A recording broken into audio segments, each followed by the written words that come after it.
Hello दोस्तों, स्वागत है कॉमन एनालिसिस में। क्लास 10th के लिए चैनल पर मैथ और साइंस दोनों ही आपका आपका आपका पुस्तक चल रहा है। ठीक है, मैथ और साइंस दोनों पढ़ाया जा रहा है। आपका मैथ में आपका चैप्टर 5.2 तक खत्म हो चुका है, पूरा आपका सीरियल वाइज है। चैप्टर छोड़ कोई नहीं, आपका 1 2 3 4 कैसे पूरा करके है। और साइंस में आपका फिजिक्स में आपका 2 चैप्टर खत्म हो चुका है, प्रकाश का प्रवर्तन अपवर्तन और मानव त्रिगुणात्मक संसार। बायो में आपका ये मेरा तीसरा चैप्टर का अंतिम पार्ट है, जीव जन। इसके पहले हमारा जैव प्रक्रम और इसके बाद हमारा मस्तिष्क जो नियंत्रण समय वो खत्म हो चुका है। इसके बाद जीव जन कैसे करते हैं, ये हमारा लास्ट पार्ट है।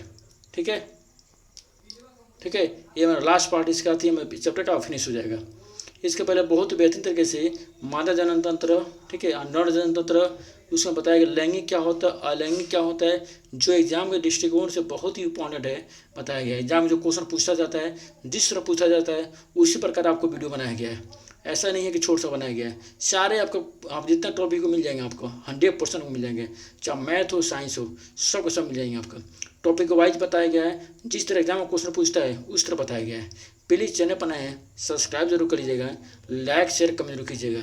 ये मेरा लास्ट टॉपिक है इस चैप्टर का, जीव जनन कैसे करते हैं। इसके पहले जीव जनन क्या होता है, लैंगिक अलैंगिक क्या होता है, अलैंगिक कितने प्रकार का होता है, नर जनन तंत्र, मादा जनन तंत्र, पुष्प की संरचना, फूल कितने प्रकार का होता है, ये सब कुछ मैंने बता चुका हूँ। ये मेरा लास्ट है जनन स्वास्थ्य, इसमें बताया जाएगा गर्भनिरोधक के बारे में और जनन स्वास्थ्य के बारे में। चलिए स्टार्ट करते हैं चैप्टर फटाफट। प्लीज़ चैनल पर सब्सक्राइब कर लीजिएगा, आपके लिए वीडियो बहुत लाभदायक होने वाला है। चलिए स्टार्ट करते हैं। जनन स्वास्थ्य। जनन स्वास्थ्य क्या होता है, देखिए पहले जनन स्वास्थ्य। जनन स्वास्थ्य का अर्थ, जनन स्वास्थ्य का अर्थ जनन से संबंधित सभी आयाम जैसे शारीरिक, मानसिक और सामाजिक एवं व्यवहारिक रूप से स्वस्थ होना। जनन स्वास्थ्य का मतलब ये होता है जन्म से संबंधित, जन्म से मतलब जन्म से संबंधित शारीरिक, मानसिक, सामाजिक, व्यवहारिक रूप से क्या होना, स्वस्थ होना, उसे क्या कहते हैं, जनन स्वास्थ्य। उसे क्या कहते हैं, जनन स्वास्थ्य। एक बार सुनिए, जनन स्वास्थ्य का अर्थ होता है जन्म से संबंधित, जन्म से ही जन्म संबंधी आयाम जैसे शारीरिक, मानसिक, सामाजिक एवं व्यवहारिक रूप से स्वस्थ होने को बोलते हैं, क्या बोलते हैं, जनन स्वास्थ्य। क्या कहते हैं उसे, जनन स्वास्थ्य कहते हैं। अगला है आपको रोगों का लैंगिक संचरण। रोगों का लैंगिक, इसका मतलब है STS, इसको बोलते हैं। इसका मतलब होता है अनेक रोगों का लैंगिक संचरण भी हो सकता है। अनेक लोगों का लैंगिक संचरण हो सकता है, जैसे जीवाणु जनित, गोनेरिया, सिफिलिस। मतलब करने मतलब है अगर किसी से संबंध बनाते हैं, किसी के साथ संबंध बनाते हैं, वो क्या होता है, लैंगिक होता है। क्या होता है, जैसे आपका जैसे HIV हो गया, एड्स हो गया, गोनेरिया हो गया, सिफिलिस हो गया, सुझाव हो गया। अगर किसी स्त्री को एड्स है, अगर उसके साथ आपका सब उसके साथ सेक्सुअल संबंध बनाते हैं तो आपको भी एड्स हो जाएगा। अगर किसी स्त्री को, इसमें जितना आपका जो जीवाणु जनित रोग हैं, जैसे गोनेरिया होगा, सिफिलिस को जीवाणु जनित, देखिए एक जीवाणु जनित होता है, एक विषाणु जनित होता है। जीवाणु जनित होने का आपको मलेरिया हो गया, हाइजा हो गया, ठीक है, काली खांसी हो गया, निमोनिया हो गया, ठीक है ना, आपका फिर से गोनेरिया होगा, सिफिलिस हो गया, सुजाग हो गया, ठीक है, फिर आपका TB हो गया। ये सब कौन से हैं, आपके जीवाणु जनित रोग हैं। विषाणु कौन कौन होते हैं, विषाणु जनित रोग होते हैं आपका HIV हो गया, ठीक है, एड्स हो गया, रेबीज हो गया, चेचक हो गया, छोटी माटा हो गया, खसरा हो गया, ठीक है, उसके बाद डेंगू हो गया। सब कौन से रोग हैं, विषाणु जनित रोग हैं। कुछ रोग ऐसे होते हैं जो लैंगिक रूप से होते हैं। अगर किसी स्त्री या पुरुष को ये बीमारी है तो कोई दूसरा स्त्री या पुरुष स्वस्थ व्यक्ति अगर उसके साथ जाता है, सेक्सुअल रिलेशन बनाता है, उससे संबंध बनाता है, ये बीमारी उसको भी होना निश्चित है। ठीक है, आयो समझ रहे होंगे। तो रोगों का लैंगिक संक्रमण होता है अगर किसी भी स्त्री या पुरुष का अगर बीमारी से, मतलब ये जो जनित रोग हैं है उसके में, ठीक है, जो जनित रोग हैं, जीवाणु जनित रोग हैं, गोनेरिया, सिफिलिस, HIV, एड्स, जो भी आपका है, विषाणु जनित रोग है तो जीवाणु जनित रोग है, ठीक है, इसके साथ है। अगर उसके साथ संबंध बनाते हैं, उसका सेक्सुअल रिलेशन बनाते हैं, उसके साथ संबंध बनाते हैं, उससे निषेचन करते हैं, तो वो बीमारी आपको भी क्या हो जाएगा बीमारी। अब क्योंकि जो स्त्री का जो भी आपके सेक्सुअल रिलेशन है, क्योंकि उधर का जो भी आपके सेक्सुअल रिलेशन, इधर का जो भी सेक्सुअल रिलेशन है, पुरुष का और महिला का, ठीक है, तो संबंध बनाने के बाद जो भी बीमारी होंगी, एक दो एट्रैक्शन होंगी, ठीक है, एट्रैक्शन होने के बाद क्या वहाँ पे वाटर होना स्टार्ट हो जाएगा। जब वाटर होना जब स्टार्ट हो जाएगा तो जो भी बीमारी आपके अंदर आ जाएगा, चाहे आपका स्त्री हो चाहे आपका पुरुष हो। आयोग समझ रहे होंगे, ठीक है। तो एड्स का पूरा नाम होता है, याद रखिएगा, एड्स का पूरा नाम होता है एक्वायर्ड, एड्स का पूरा नाम होता है एक्वायर्ड इम्यूनो डिफिशिएंसी सिंड्रोम होता है, ठीक है। आपका एड्स जनित रोग हो गया, गोनेरिया सिफिलिस हो गया, और विषाणु रोग होता है मसा हो गया वायरस आपका, ठीक है। HIV हो गया और एड्स हो गया। HIV को होता है ह्यूमन इम्यूनो वायरस, और एड्स का फुल फॉर्म होता है एक्वायर्ड इम्यूनो डिफिशिएंसी सिंड्रोम। याद रखिएगा, पूछता है एड्स का फुल फॉर्म क्या होता है, HIV का फुल फॉर्म क्या होता है, जीवाणु जनित रोग कौन कौन है, विषाणु जनित रोग कौन, ध्यान रखिएगा। तो विषाणु जनित रोग होते हैं HIV हो गया, एड्स हो गया। इसको बोलते हैं HIV को बोलते हैं आपका HIV हो तो बोलते हैं इसको ह्यूमन इम्यूनो वायरस बोलते हैं, और एड्स का होता है एक्वायर्ड इम्यूनो डिफिशिएंसी सिंड्रोम होता है। याद रखिएगा, पेपर में आते हैं, ठीक है। कंडोम के उपयोग से इन रोगों को संचरण कर सीमा तक रोका संभव है। अगर किसी व्यक्ति को, अगर आप कंडोम इस्तेमाल, जिसे सेक्स करने जा रहे हैं किसी स्त्री के साथ, चाहे स्त्री पुरुष हो, अगर सेक्सुअल से बना सकते हैं, अगर पुरुष वो कंडोम इस्तेमाल कर रहे हैं, ठीक है, तो अगर बीमारी उसमें है तो अगला जो आपका जो भी के साथ आप सेक्सुअल रिलेशन बना रहे हैं उसके साथ बीमारी उसको नहीं होगी, बीमार होने की संभावना बहुत कम होती है, ठीक है। तो अगर कंडोम इस्तेमाल करते हैं, ठीक है, चाहे फीमेल हो चाहे मेल हो, दोनों के लिए कंडोम अवेलेबल होता है मार्केट में, ठीक है। तो मेल और फीमेल हो, अगर कंडोम के इस्तेमाल करते हैं, स्त्री या पुरुष करता है, अगर बीमारी है, चाहे HIV हो चाहे एड्स हो, चाहे आपको गोनोरिया हो चाहे सिफिलिस हो, ठीक है, अगर बीमारी है तो इसको उपयोग करके आप इस बीमारी से बच सकते हैं, ठीक है। आइए आपका, आप देखिए अगला है आपका गर्भरोधन। क्या होता है? गर्भरोधन। गर्भ धारण को रोकना गर्भरोधन कहलाता है। गर्भरोधन, रोधन मैंने क्या रोकना, क्या होता है? रोकना। गर्भ धारण को रोकना, जो गर्भ धारण होता है ना, जो भी स्त्री गर्भ धारण करती है उसको रोकना, ये बोलते हैं गर्भरोधन। क्या बोलते हैं? गर्भरोधन, ठीक है। तो गर्भ धारण को रोकना क्या बोलते हैं? गर्भरोधन। आई होप समझ रही। देखिए आपका बस इतना पूछे जौन स्वास्थ्य का होता है, बस जौन स्वास्थ्य का होता है, इसके बारे में बताना आपको ज़्यादा जानकारी मतलब नहीं है। कारण पूछे जौन स्वास्थ्य किसे कहते हैं, बस इसका डिफरेंस लिख दीजिएगा, ठीक है, इसके डिफरेंस हो जाएगा, ठीक है। अब पूछेगा रोगों का लैंगिक संतुलन क्या होता है, बस इसको लिख दीजिएगा। अब पूछे गर्भरोधन क्या होता है, तो गर्भधारण को रोकना क्या बोलते हैं? गर्भरोधन कहलाता है। गर्भधारण होता है जो स्त्री गर्भधारण उसको रोकना क्या बोलते हैं? गर्भधारण। आगे बताएंगे गर्भधारण को रोक कैसे कैसे जाता है, कैसे रोक सकते हैं। एक तो अगर किसी स्त्री या पुरुष को जैसे गर्भधारण रोकना है तो कंडोम इस्तेमाल करके, पुरुष कंडोम इस्तेमाल करके वो अगर उसका सेक्सुअल रिलेशन बनाता है, उस तरह से सेक्स करता है, ठीक है, तो जो भी आपका शुक्राणु है, ठीक है, जो भी स्पर्म है, उसकी स्त्री के आपका योनि तक नहीं पहुंच पाएगा।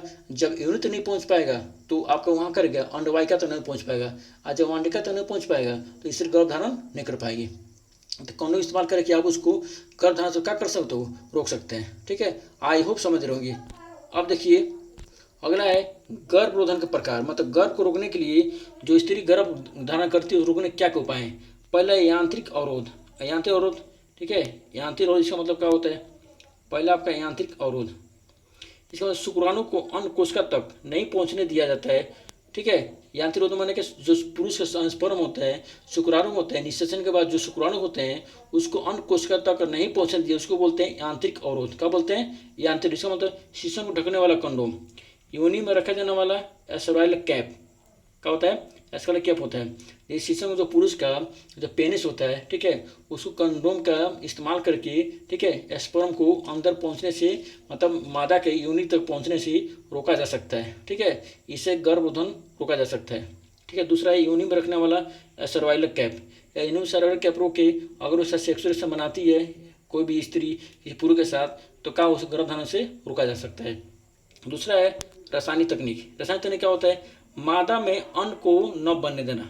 मादा के, जब मादा अंड बनबे नहीं करेगा, शुक्राणु पहुंच क्या करेगा? कुछ नहीं कर पाएगा। शुक्राणु भी खोजता है अंडा को, मादा भी खोजती है, जो मादा का अंडा वो भी खोजता है शुक्राणु को, दोनों में कोई नहीं मिलेगा, नहीं हो पाएगा भाई, सीधी सी बात है। तो मादा में अंड को न बनने देना, इसके लिए दवाई ली जाती है। इसके लिए दवाई आती है जो हार्मोन के संतुलन को परिवर्तित कर देती है। इसके अन्य प्रभाव, विपरीत प्रभाव भी हो सकते हैं, इसके अन्य विपरीत प्रभाव हो सकते हैं। पहले है IUCD, मतलब इंट्रा यूट्रीन आपके एक कांपटिया आता है, ठीक है, ये कांपटिया होता है, ठीक है, कंट्रासेप्टिव डिवाइस होता है, ठीक है। IUCD का मतलब होता है इंट्रा अल्ट्राइन, ठीक है, कंट्रासेप्टिव डिवाइस होता है, एक डिवाइस होता है। लूप या कांपटी को गर्भाशय में स्थापित किया। लूप या कांपटी को जो गर्भाशय होता है जहाँ से शुक्राणु क्या करते हैं, अंडवाहिका तो जाने की कोशिश करते हैं, ठीक है। तो ग्लू या कांपट्टी को गर्भाशय में स्थापित किया जाता है, जिससे गर्भधारण को नहीं होता है। ठीक है, तो जब शुक्राणु को जो पहुंचे का रास्ता ही बंद कर दिया जाएगा तो क्या करेगी स्त्री या पुरुष, क्या करेगी? स्त्री जो होगी गर्भधारण को नहीं कर पाएगी। आज गर्भधारण नहीं कर पाएगी तो भाई नहीं हो, संतान नहीं हो पाएगा। ठीक है, एक तरीका ये भी है, रासायनिक तकनीक आपका ए है और अज्ञात औरत का ए, कंडोम इस्तेमाल करके। ठीक है, आई होप समझ रहे होंगे। अगला आपका है, देखिए शल्यक्रिया तकनीक। ये क्या होता है? नसबंदी। क्या होता है? नसबंदी। पुरुषों के शुक्रवाहिका को रोककर इसमें से शुक्राणुओं को हस्तांतरण को रोकना। पुरुष का जो शुक्रवाहिका होता है, ठीक है, जहाँ से जो आपका एक मिनट, ठीक है। अब देखिए यहाँ पे पहला इसमें नसबंदी, पुरुष का नसबंदी होता है। एक और जान लीजिए, जो कापट्टी होता है ना, जो कापट्टी अगर ज़्यादा दिन तक अगर ठीक है स्त्री की योनि में रहता है तो इससे कैंसर होने की ज़्यादा प्रॉब्लम होती है। इससे कैंसर में क्या होता है, ज़्यादा खतरनाक भी होता है और सही भी होता है। आप लगवा लीजिए, आप लगवा सकते हैं, कापट्टी होता है लगवा सकते हैं 2 साल 3 साल 4 साल 5 साल लगा सकते हैं, जब तक कापट्टी आपके मौजूद रहेगा। ठीक है, तो वो जो औरत जो गर्भधारण नहीं कर पाएगी। ठीक है, कापट्टी लगवा लीजिए, फिर आपका गर्भधारण हो जाएगा उसका, अगर सेक्सुअल रिलेशन बनाती है तो। ठीक है, तो इसका बेनिफिट भी है और क्या है, आपका नुकसान भी है। अब क्या है, नसबंदी, पुरुषों में शुक्रवाहिका को रोककर उसमें शुक्राणुओं का हस्तांतरण को रोक देता है। शुक्र है, आप देखिए शुक्रवाहिका, ये देखिए क्या है, शुक्रवाहिका है, ये देखिए शुक्रवाहिका है। जो आपका यहाँ पे टेस्टिट होता है, मतलब जो हाइड्रोसिल होता है वहीं से आपका निकलता है।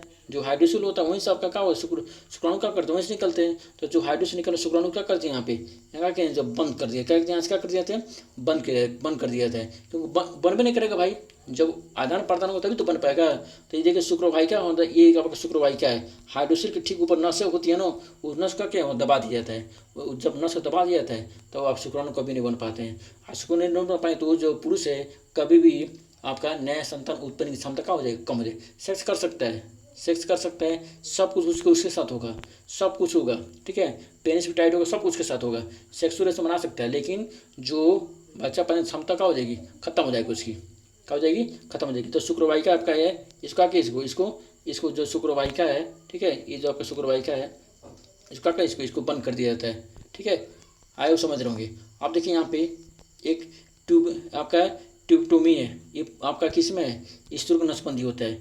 महिलाओं में अंडवाहिनी को अवरोध कर अंड के हस्तांतरण को रोकना। देखिए अंडवाहिनी देखिए यहाँ पे ये अंडा बनता है, इनका अंडा बनता है, इनका अंडा बनता है।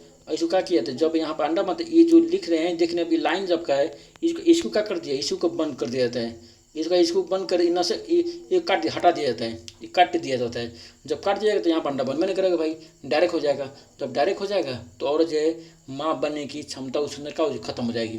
सेक्सुअल रिलेशन बनाएगी, सब कुछ करेगी, लेकिन माँ में क्षमता क्या हो जाएगी, खत्म हो जाएगी। आई होप समझ रहे होंगे आप। प्लीज़ चैनल पर सब्सक्राइब जरूर कर लीजिएगा।